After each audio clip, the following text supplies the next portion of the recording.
Je m'appelle Mohamed Sidiki Silla, je suis avocat d'affaires, je suis associé gérant d'un cabinet qui s'appelle Silla & Partners.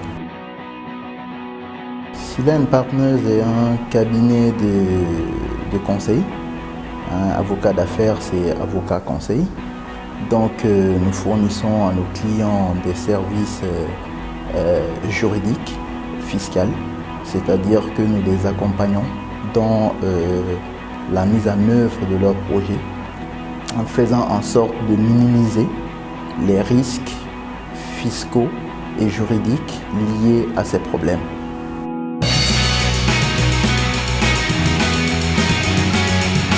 Après avoir eu les références que les cabinets dits internationaux ont, je me suis dit le moment est venu de monter une structure en Guinée qui est à même de fournir des services de standards internationaux, donc standards comparables à ceux des cabinets internationaux, mais qui en plus est parfaitement à l'aise, connaît parfaitement les spécificités locales.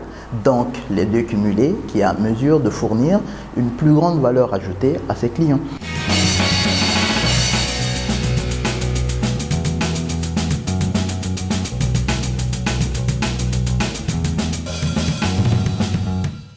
La première difficulté quand on quitte le monde de la situation de salarié à la situation d'entrepreneur, la première c'est que vous n'avez pas de salaire garanti. Okay? Quand vous êtes salarié, que ça marche ou que ça ne marche pas, ce n'est pas votre problème. Le salaire il tombe tous les mois. Lorsque vous décidez de franchir le pas, vous renoncez à un salaire pour aller dans une aventure où vous devez chercher des clients. Si ça marche, vous vivez. Si ça ne marche pas, vous faites avec. En tant qu'entrepreneur, au début, naturellement, vous renoncez à vivre, entre guillemets, pour faire vivre votre entreprise. Vous mettez la main à la poche quand ça ne va pas parce que c'est vous qui êtes responsable de ce projet. Maintenant, naturellement, et c'est pour ça que je ne veux pas mettre l'accent que sur les côtés difficiles, naturellement, si ça marche comme vous l'espérez, puisque vous l'avez rêvé, vous y travaillez pour que ça se réalise, ça marche aussi pour vous.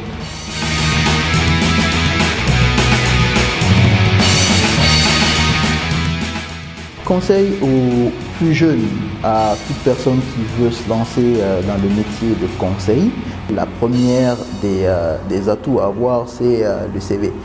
Okay? Vous avez plusieurs juristes, plusieurs professionnels du conseil, mais dans ce domaine particulier, la première référence c'est votre niveau d'éducation.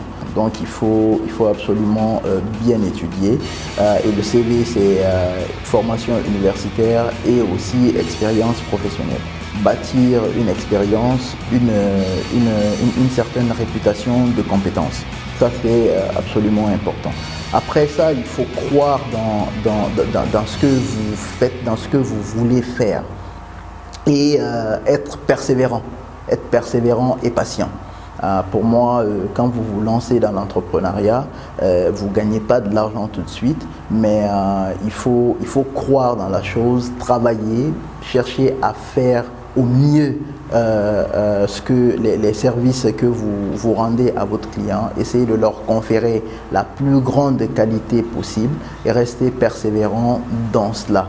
Naturellement, je suis convaincu qu'à la longue, lorsque vos aptitudes de compétences, de réputation, de qualité sont reconnues par un plus grand nombre, l'argent pourrait venir à la suite de cela.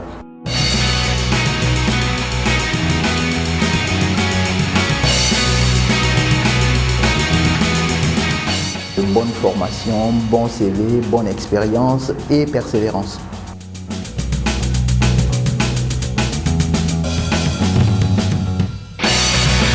Mon père aime bien un proverbe qui dit que le cheval de l'enfant court vite mais il ne connaît pas la route. Donc avoir des mentors pour moi c'est très important. Vous vous appuyez sur des expériences que d'autres ont vécues. Même si ces gens-là ne sont pas forcément des juristes comme c'était le cas pour moi.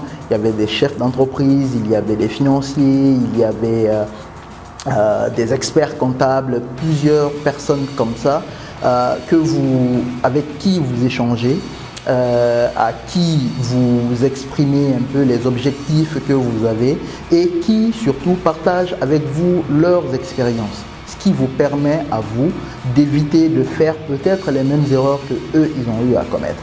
Donc avoir des mentors qui vous conseillent, qui vous guident et qui partagent leur expérience avec vous permet d'aborder cette aventure avec le moins de risques de faux pas.